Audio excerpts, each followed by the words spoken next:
5월 가정의 달을 맞아 부산에선 각종 축제가 잇따릅니다. 가족, 연인, 친구와 함께 즐길 수 있는 풍성한 축제 일정을 임선은 기자가 정리해드립니다. 오는 24일부터 나흘 동안 해운대 해수욕장과 해운대 광장 일대에서 해운대 모래축제가 개최됩니다. 축제는 세계 모래 조각전과 도전 나도 모래 조각가, 프린지 페스티벌 등 다양한 프로그램으로 꾸며집니다. 이번 달 25일부터 이틀 동안은 중구와 서구, 동구, 영도구로 이어지는 원도심에서 부산 원도심 골목길 축제가 열립니다. 중구에선 40계단 골목길 축제, 서구 백년 송도 골목길 축제, 동구 168계단 골목길 축제, 영도구 흰여울 문화마을 골목길 축제 등 각 구의 특색을 살린 축제가 개최됩니다. 같은 날 부산항 국제여객터미널과 국립해양박물관 일대에서 부산의 대표 축제 중 하나인 부산항 축제도 막을 올립니다. 개막식을 시작으로 부산항 불꽃쇼와 함께 해양 레저 스포츠 체험, 대형 함정 공개 행사, 바다사랑 글짓기, 그림 그리기 대회 등 다채로운 볼거리, 즐길거리가 마련됩니다. 뿐만 아니라 17일부터 19일까지는 올해로 8회째를 맞는 낙동강 구포나루 축제가, 24일부터 26일까지는 부산 금정산성 축제가 열립니다. MBC 뉴스 임선응입니다. 도시의 경제 규모를 나타내는 지역 내 총생산의 규모에서 부산은 지난 2017년 이후 2위 자리를 인천에 내줬습니다. 그런데 이제는 국제 크루즈 터미널 규모에서도 인천에 밀리는 분위기인데요. 부산이 더 이상 대한민국의 제2의 도시가 아니라는 말 귀담아 들어야 할 때입니다. 이만은 기자입니다. 지난 26일 열린 인천항 국제 크루즈 터미널 개장식. 세계 최대 규모인 22만 5천 톤급 크루즈선이 입항할 수 있는 규모입니다. 지난해 부산 영도 국제 크루즈 터미널이 22만 톤급으로 확장 공사를 마치자 인천이 부산보다 5천 톤 더 크게 지은 겁니다. 한중 관계 개선을 대비한 서해안 시대 인프라 구축의 일환입니다. 오늘 크루즈 터미널 이제 개장하게 되는데요. 가까운데 이 우리나라 최대 관문공항인 인천항이 있고 접근성이 굉장히 좋죠. 그리고 또 수도권의 이 관광 자원과 연계해 볼 때 우리 크루즈 터미널 개장을 통해서 부산시는 인천시의 이 같은 공세에 크게 신경 쓰지 않는 모습입니다. 부산은 국제여객터미널의 이 3선석과 영도 크루즈 터미널의 1선석 등 총 4개 선석을 가지고 있습니다. 그다음 크루즈 기항 횟수 같은 경우 횟수도 작년에는 82항차에 들어왔는데 올해는 현재 138항차가 예정되어 있습니다. 그러나 부산은 이미 지난 2017년 도시의 경제 규모를 나타내는 지역 내 총생산의 규모에서 인천의 2위 자리를 내주고 3위로 내려앉았습니다. 부산이 83조 8천억 원이었던 데 비해 인천은 84조 1천억 원을 기록했습니다. 인구도 2위 자리를 내주는 건 시간 문제입니다. 부산의 인구는 2002년 373만 명에서 2017년 347만 명으로 15년 사이 26만 명이 줄어든 반면 인천의 인구는 같은 기간 258만 명에서 295만 명으로 37만 명이 늘었습니다. 이 같은 추세라면 10년 이내에 부산과 인천은 인구수에서도 2위와 3위가 바뀔 가능성이 높습니다. 여기에다 인천공항의 규모는 부산 김해공항의 8배 이상입니다. 더 이상 부산이 대한민국 제2의 도시가 아니라는 이야기를 귀담아 들어야 하는 이유입니다. 부산이 대한민국 제2의 도시의 위상을 지키느냐, 3위로 추락하느냐. 지금 그 열쇠는 부산시장과 정치권의 손에 달려있다 해도 과언이 아닙니다. MBC 뉴스 이만흥입니다. 다음은 오늘 아침 신문 살펴보겠습니다. 먼저 부산일보부터 만나보시죠. 인천공항 허브화만 올인 동남권 관문공항은 외면이라는 제목의 기사가 일면에 실려 있습니다. 국토부가 발주한 3차 항공정책 계획 용역이 인천공항을 허브공항으로 육성하는 틀 안에서 지방공항의 역할을 정하는 방향으로 추진할 가능성이 크다는 내용인데요. 전 세계 주요 서브공항의 여객 분담률이 50% 수준인데 반해서 김해공항은 여객 분담률이 인천의 25%에 그치고 있습니다. 국토부가 인천공항 허브화 방침을 추진하면서 항공 수요를 고무줄로 적용하고 있다는 비판도 제기되고 있습니다. 자, 다음 기사 만나보시죠. 경제면의 기사 살펴보겠습니다. 직장인들의 5월 경조사 비용이 평균 15만 9천 원으로 조사됐다는 내용인데요. 취업 포털 잡코리아가 직장인 596명을 대상으로 설문조사를 실시했습니다. 성별에 따라서 남성은 17만 2천 원, 여성은 14만 7천 원으로 예상하고 있는데요. 또 기혼일수록 나이가 많을수록 경조사 비용이 많아지는 경향을 보이고 있습니다. 경조사 한 번에 내는 비용은 5만 원이 적정하다는 의견이 63.1%로 가장 많았고 다음은 10만 원 순이었습니다. 자, 다음 신문 만나보시죠. 다음 신문은 국제신문을 살펴보겠습니다. 국제신문 2면의 종합면인데요. 승학터널 계획 확정, 유료도로 또 생기나라는 제목의 기사가 실려 있습니다. 부산시가 시의회에 제출한 승학터널 민간투자사업 채택 동의안을 보면 2027년 완공 예정인 승학터널의 소형차 기준 통행료가 1,800원이나 돼 경실련이 재검토를 촉구하고 나섰다는 소식입니다. 부산에는 이미 전국에서 가장 많은 8개 유료 도로가 있고 이 도로를 모두 통과할 경우 대형차의 경우 최대 47,100원이 든다고 전하고 있습니다. 자, 마지막 기사 살펴보시죠. 이면입니다.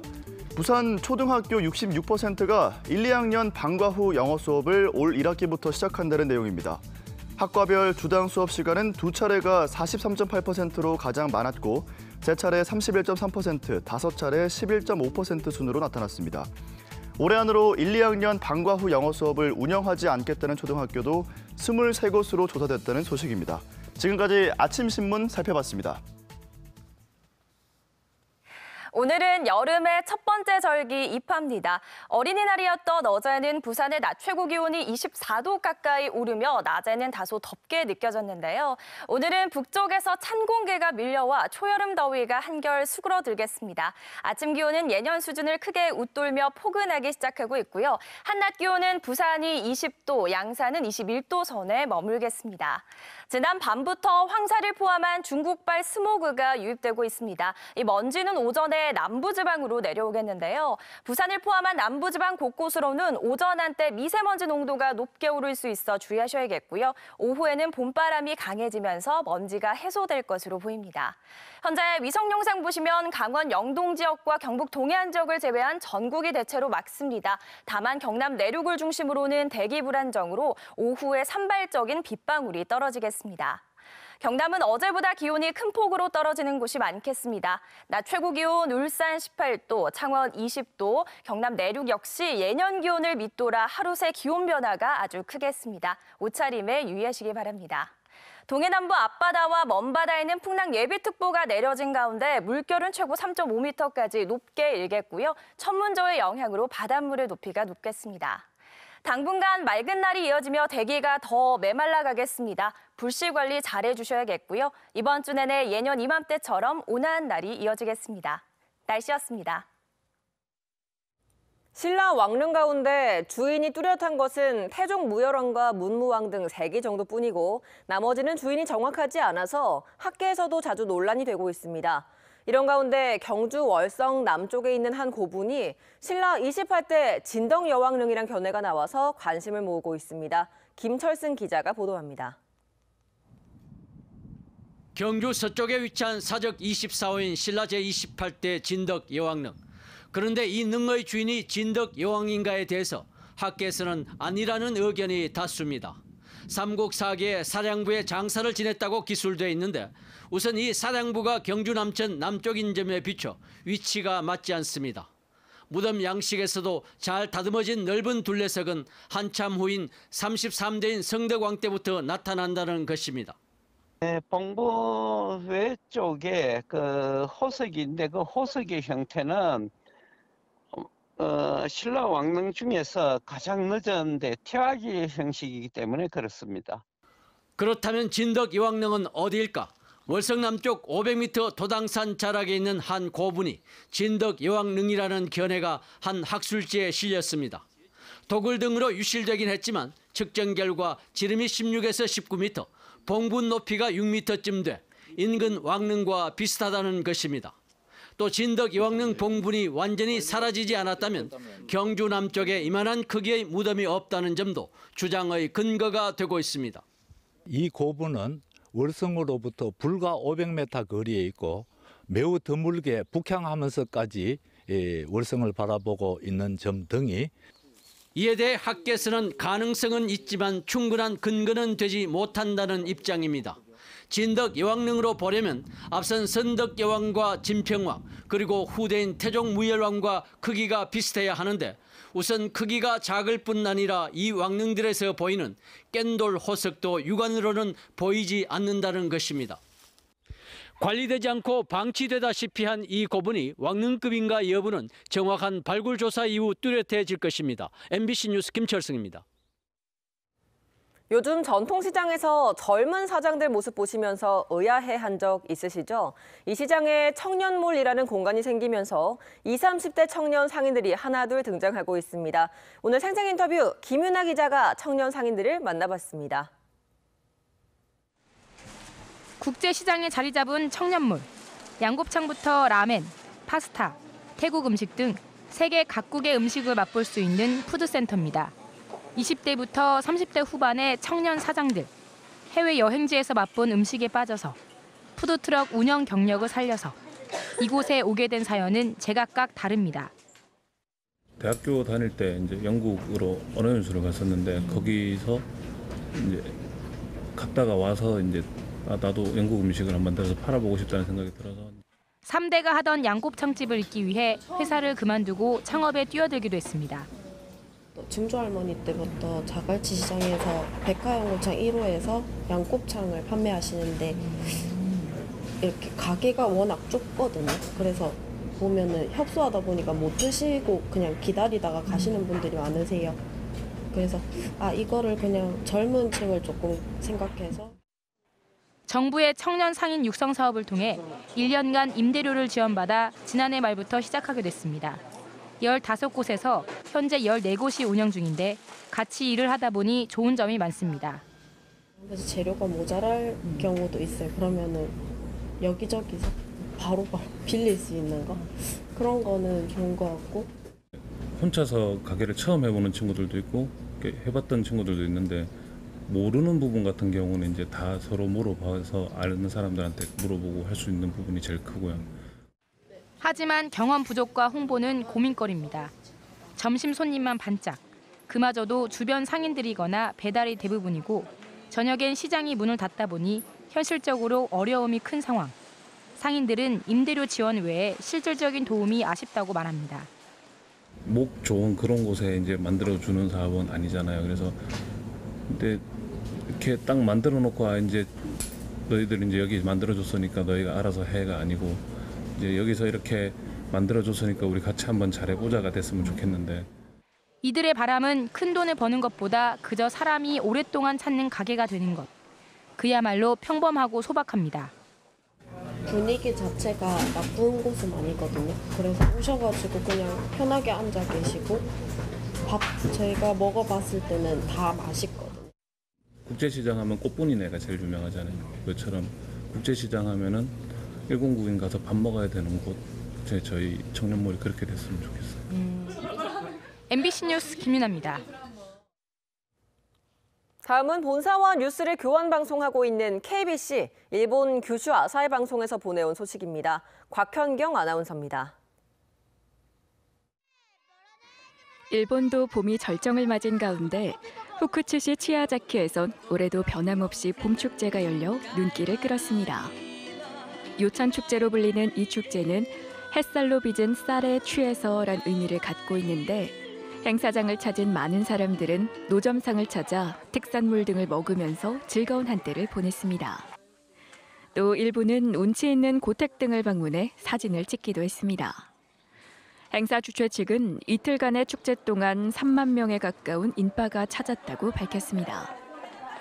치야자키는 옛부터 농어업이 발달했는데 요찬 축제는 올해로 22회를 맞았습니다. 도공의 마을로 명성을 얻고 있는 오무타시에서 최근 일본 칼과 관련된 이벤트가 열려 관심을 모았습니다. 특히 행사가 열린 미나토 클럽에는 오무타에서 제작된 4점의 일본 칼이 전시돼 애호가들로부터 좋은 반응을 얻었습니다. 오무타시는 도쿠가와 이에야스의 명검을 만든 전설의 도공 미케 덴타 미치요가 거주했던 곳으로 알려져 있습니다. KBC 소식이었습니다.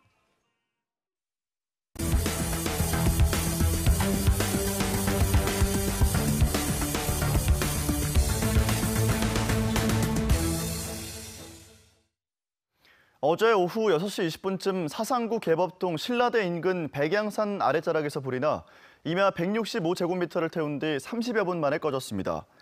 불이 나자 소방 인력 68명과 소방 헬기 2대, 소방차 25대가 출동해 긴급 진화에 나섰지만 건조한 날씨 탓에 어려움을 겪었습니다.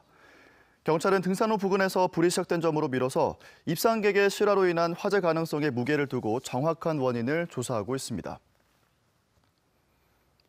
부산지법 서부지원은 승강기에 탄 아동들이 보는 앞에서 자신의 신체 주요 부위를 노출하는 등의 행위를 한 혐의로 재판에 넘겨진 25살 A씨에게 징역 2년 6개월에 집행유예 3년을 선고했습니다.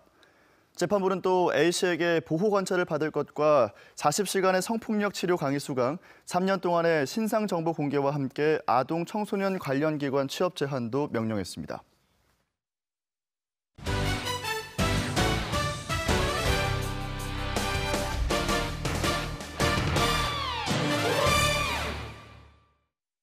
프로야구 롯데자이언츠가 SK 와이번스와의 사직 홈경기에서 3대4로 패하며 5연패 수렁에 빠졌습니다. 롯데는 선발 투수 브룩스 레일리가 7회 2사까지 6안타 3자책 4실점으로 비교적 잘 버텼지만 타선이 17개의 삼진을 당하는 등 무기력한 모습을 보이며 경기를 내주고 말았습니다. 롯데의 간판 타자 이대호는 프로 통산 12번째, 롯데 선수로는 처음으로 300번째 홈런을 때려냈지만 팀의 패배로 빛이 바래고 말았습니다. 프로축구 부산 아이파크가 대전 월드컵 경기장에서 열린 대전 시티즌과의 K리그2 맞대결에서 막강한 공격력을 앞세워 5대0으로 대승을 거뒀습니다. 부산은 전반 15분 만에 노보트니가 선제골을 성공한 이후 김치우와 이정협, 이동준 등이 연속골을 성공하며 손쉽게 승리를 따냈습니다. 승점 3점을 추가한 부산은 2위 자리를 굳게 지키며 선두 광주FC와의 격차도 승점 2점 차로 좁혀 K리그1 직행에 대한 기대감이 커지고 있습니다. 부산 오픈 국제 남자 챌린지 테니스 대회가 오늘부터 일주일 동안 금정체육공원에서 열립니다. 올해로 21회째를 맞는 이번 대회엔 지난 2006년 호주 오픈 준우승자인 키프로스의 마르코스 바그다티스와 지난해 우승자인 호주의 매튜 앱튼, 우리나라의 이덕희와 권순우 등 국내외 프로 선수 100명이 참가해 총 상금 16만 2천 달러를 놓고 경쟁을 벌입니다. 참가 선수들은 단식 49경기, 복식 15경기를 치르며 결승전은 오는 12일에 열립니다. 광안리 앞바다 해상 케이블카 건립을 촉구하는 민간단체가 청원 운동을 시작하면서 동시에 환경권 훼손 논란도 불거지고 있습니다. 민간단체인 부산해상관광케이블카 추진위원회는 지난 2일부터 부산 시내 곳곳에서 30만 명을 목표로 해상 케이블카 추진을 촉구하는 청원 운동을 추진 중입니다. 그러나 시민단체는 광안리 앞 4km 해상에 케이블카를 세우는 건 환경 파괴뿐 아니라 미래 세대 권리까지 민간업체에 파는 행위라고 지적했습니다. 최근 정신질환자의 범죄가 잇따르는 가운데 부산시가 유관기관과 함께 종합관리계획을 마련했습니다. 부산시는 경찰청, 소방본부, 정신건강복지센터, 시립정신병원과 전문가 등 10여 명으로 협의체를 구성해 수시로 환자 현황을 점검하고 문제점 공유와 개선 방안을 논의한다는 계획입니다. 또 올해 안에 정신건강복지센터 인력 40명을 충원하고 내년부터는 광역정신건강복지센터에 응급 개입팀을 설치해 야간이나 휴일 응급 상황에 대처합니다. 국내 최대 규모의 방송 영상 콘텐츠 거래 시장인 부산 콘텐츠 마켓이 오는 8일부터 11일까지 백스코에서 열립니다. 올해 부산 콘텐츠 마켓에서는 50개국 1,100개 업체가 참여해 280개의 부스에서 드라마와 영화, 다큐멘터리, 애니메이션 등 다양한 콘텐츠를 선보입니다. 중소제작업체가 만든 콘텐츠를 방송사와 투자자에게 소개하는 글로벌 피칭, 유명 배우가 참가하는 드라마 쇼케이스, 인기 유튜버가 소개하는 1인 미디어 등이 행사 기간 내내 이어집니다. 오늘은 여름의 첫 번째 절기 입하입니다. 어린이날이었던 어제는 부산의 낮 최고 기온이 24도 가까이 오르며 낮에는 다소 덥게 느껴졌는데요. 오늘은 북쪽에서 찬 공기가 밀려와 초여름 더위가 한결 수그러들겠습니다. 아침 기온은 예년 수준을 크게 웃돌며 포근하게 시작하고 있고요. 낮 기온은 부산이 20도, 양산은 21도 선에 머물겠습니다. 지난 밤부터 황사를 포함한 중국발 스모그가 유입되고 있습니다. 이 먼지는 오전에 남부지방으로 내려오겠는데요. 부산을 포함한 남부지방 곳곳으로는 오전 한때 미세먼지 농도가 높게 오를 수 있어 주의하셔야겠고요. 오후에는 봄바람이 강해지면서 먼지가 해소될 것으로 보입니다. 당분간 맑은 날이 이어지면서 대기가 더 건조해지겠습니다. 불씨 관리 잘 해주셔야겠고요. 이번 주 내내 예년 이맘때처럼 온화한 날이 이어지겠습니다. 날씨였습니다.